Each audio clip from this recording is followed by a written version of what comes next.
भाइयों बहनों, अगर मैंने कहा एक ही बिजनेस का प्रॉफिट कभी 8 लाख भी हो सकता है और कभी सिर्फ 90,000 भी, और दोनों सही तो चौंक गए ना। Welcome to Anuj commerce classes. आज का टॉपिक है क्लास 11th अकाउंटेंसी का चैप्टर बेसिस ऑफ अकाउंटिंग। हर अकाउंटेंट की लाइफ में एक क्रॉस रोड आता है। एक रास्ता है कैश बेसिस यानी सीधे साधे वाला रास्ता, दूसरा है अक्रूवल बेसिस यानी सच्चाई वाला रास्ता। चलो दोनों रास्तों पे चलकर देखते हैं कि फर्क क्या है। पहले मिलते हैं कैश क्लर्क भाई से। इनका सिर्फ एक ही नियम है, भाई अगर कैश में ट्रांजैक्शन नहीं हुआ तो कुछ हुआ ही नहीं। पैसा अंदर आया तो ऐड कर लो, पैसा बाहर गया तो माइनस कर लो। बस ना उधार से मतलब, ना प्रॉमिस से मतलब, सिर्फ नोट और सिक्कों से मतलब। अब मिलते हैं असली मास्टर अकाउंटेंट से।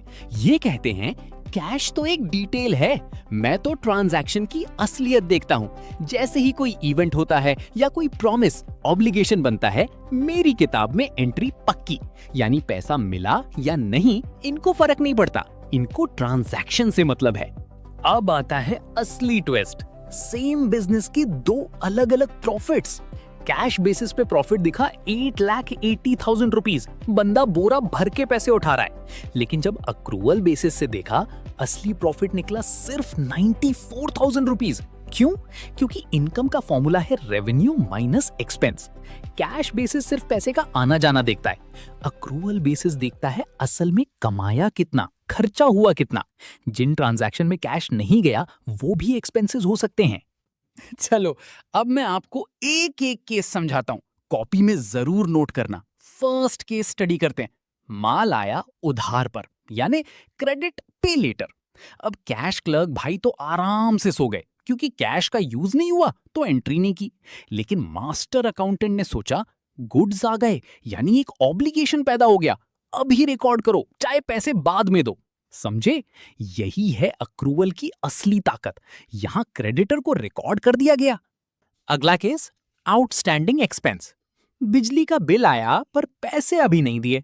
कैश बेसिस बोलता है पैसे नहीं दिए तो इग्नोर करो। अक्रूवल बेसिस बोलता है भाई बिजली तो इसी साल यूज हुई ना, तो एंट्री तो इसी साल के एक्सपेंस में होगी। तो याद रखो, आउटस्टैंडिंग एक्सपेंसेस अक्रूवल बेसिस पर तो एक्सपेंसेस है यानी रेवेन्यू से माइनस होंगे, पर कैश बेसिस पर नहीं। अब देखो ये सीन, किसी ने लैंडलॉर्ड को अगले साल का रेंट अभी एडवांस में दे दिया। कैश बेसिस वाला लाला बोला पैसे तो निकल गए ना मेरे पास से, तो एक्सपेंस है। पर मास्टर अकाउंटेंट ने हाथ दिखाया, रुको जरा सब्र करो, अभी तो हमने वो जगह इस्तेमाल ही नहीं की। प्रीपेड एक्सपेंस तो एक एसेट है, इस साल का एक्सपेंस नहीं। प्रॉफिट कैलकुलेशन में मत डालो इसे। तो प्रीपेड एक्सपेंसेस कैश बेसिस पर तो एक्सपेंस है बट अक्रूवल बेसिस पर नहीं। अब इनकम की टाइमिंग समझो। इसमें दो सिचुएशंस होती हैं। First is accrued income. काम पूरा हो गया, पैसा अभी नहीं मिला। भले ही कैश नहीं मिला है फिर भी हमारा अकाउंटिंग एक्सपर्ट इसे इनकम मानकर ऐड कर देता है।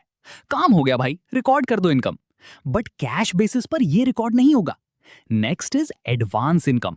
पैसा मिल गया पर काम अभी शुरू भी नहीं हुआ, तो फिर रुको, हमने अभी कुछ बनाया ही नहीं, ये इनकम नहीं लायबिलिटी है, इसे रेवेन्यू में ऐड नहीं किया जाएगा। बट कैश बेसिस में सिर्फ कैश आने से मतलब है, तो उस केस में ये ऐड किया जाएगा। चलो अब पूरी फाइल एक नजर में।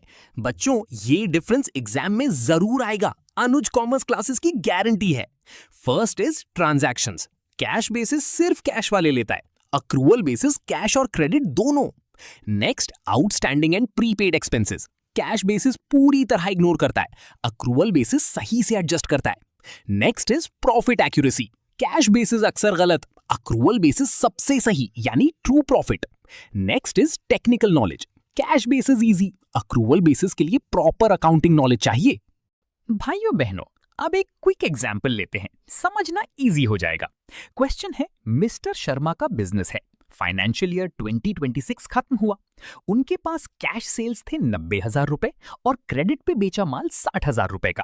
टोटल एक्सपेंसेस थे 70,000 रुपए, लेकिन उसमें से 30,000 रुपए अभी तक अनपेड है।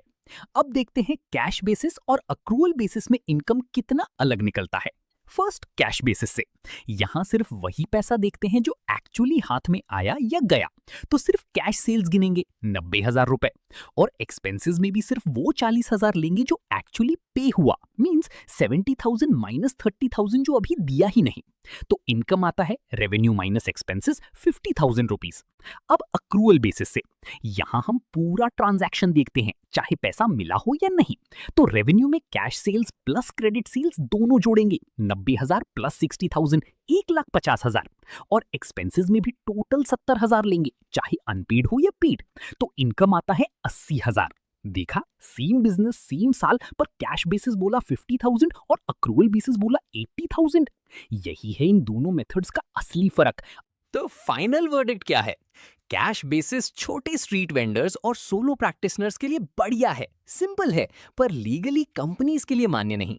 जबकि अक्रूवल बेसिस पूरी दुनिया में एक्सेप्टेड है और कंपनीज एक्ट के हिसाब से यही कंपलसरी है, क्योंकि यही देता है सही प्रॉफिट और लॉ कंप्लायंस। तो बच्चों, अगर वीडियो पसंद आया हो तो लाइक करो। अगर अभी तक चैनल अनुज कॉमर्स क्लासेस को सब्सक्राइब नहीं किया तो अभी करो, और नीचे कमेंट में बताओ अगला कौन सा चैप्टर चाहिए। मिलते हैं अगली वीडियो में, तब तक के लिए बाय बाय।